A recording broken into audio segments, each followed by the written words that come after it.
يجد أن الله سبحانه وتعالى قال قل هو الله أحد ولم يقل قل هو الله واحد، مع أنه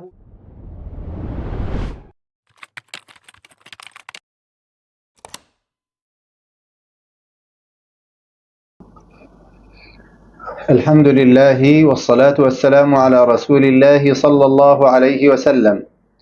وما زال الحديث موصولا عن سورة الإخلاص وعن أهميتها في حياتنا.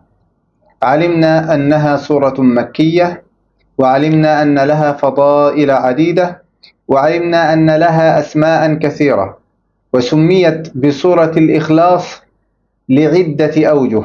أولها أن في قراءتها خلاصا من عذاب الله سبحانه وتعالى.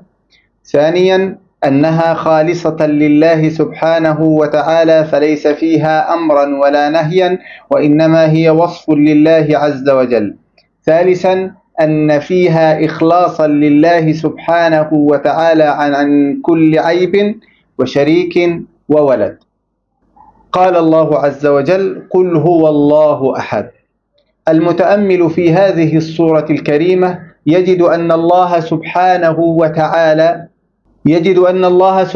وتعالى قال قل هو الله أحد ولم يقل قل هو الله واحد، مع أنه سبحانه وتعالى قال في سورة أخرى وإلهكم إله واحد، لكن الله عز وجل هنا قال قل هو الله أحد.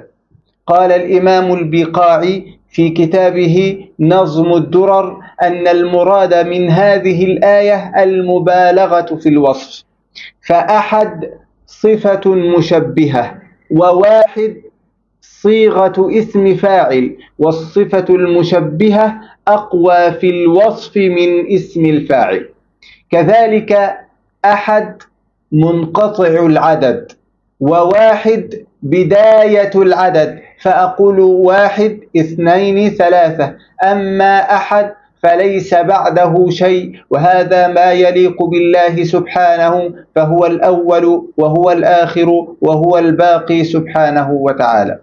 كذلك قال الإمام الشهرستاني في الملل أن الأحد ليس بعده أحد. وقال الإمام فخر الدين الرازي في كتابه شرح الأسماء والصفات عن قوله قل هو الله أحد أن الله أحد في ذاته، أحد في صفاته، أحد في أفعاله، حتى قال أن الأحد مختص بالله سبحانه وتعالى، وأما واحد فيحصل فيه المشاركة، فأقول الله واحد وأقول رجل واحد. أما الله سبحانه وتعالى في قوله أحد فأقول الله أحد ولا أقول رجل أحد. وتعالى الله عز وجل فليس كمثله شيء وهو السميع البصير. Assalamualaikum. Masih berkaitan dengan surat Al-Ikhlas, bahwasanya surat Al-Ikhlas salah satu di antara surat yang diturunkan di kota Mekah. Dan penamaan dengan Al-Ikhlas ini pada surat tersebut ada 3 alasan. Alasan pertama karena khalasan min adzabillah. Surat Al-Ikhlas ini bisa menyelamatkan orang yang membacanya daripada azab Allah. Adapun yang kedua adalah bahwa di dalamnya di situ menyebutkan, menerangkan, menjelaskan bahwasanya Allah itu tidak seperti makhluknya. Allah tidak memiliki kekurangan, Allah tidak memiliki sekutu, Allah tidak memiliki anak, Allah tidak seperti makhluknya, tidak bisa dipikirkan.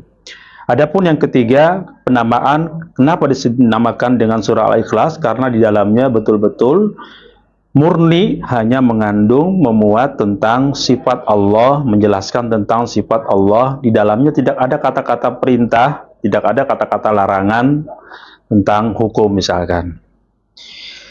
Dan surat Al-Ikhlas ini terkenal karena memiliki keringkasan dan kedalaman makna.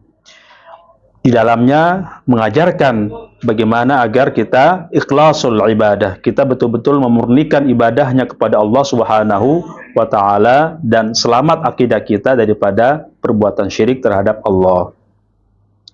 Selanjutnya, penamaan ahad, qul huwallahu ahad.